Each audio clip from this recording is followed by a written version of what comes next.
Sonte pas mesnatës, të gjithë besimtarët katolik së bashku shkojnë në kishë për të ndjek meshën e Krishtlindjeve. Besimtarët katolik ka edhe në vendin tonë. Ata janë të ndarë në disa grupe etnike, ku bëjnë pjesë edhe shumë shqiptarë.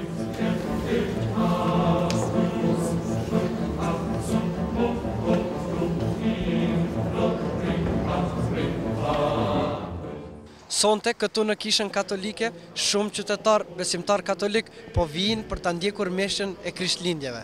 Kjo natë është e veçantë në vendin tonë, pasi që vetëm në vendin tonë, prej krejt botës, mesha e Krishtlindjeve fillon në ora 10.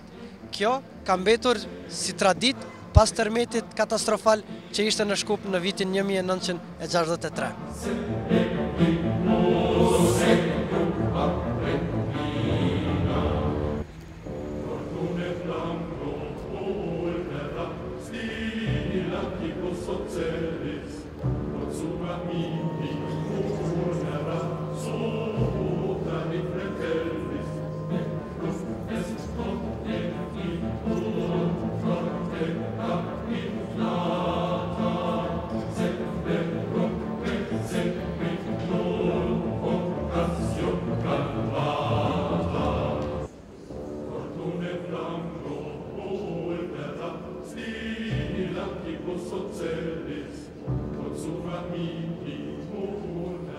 Krishtlindjet simbolizojnë lindjen e birit të shenjtë të Atit të Madh. Sipas traditave katolike, besimtarët pasi që ndjekin meshën e Krishtlindjeve, ata të gjithë së bashku shkojnë në shtëpitë e tyre për ta festuar lindjen e Krishtit.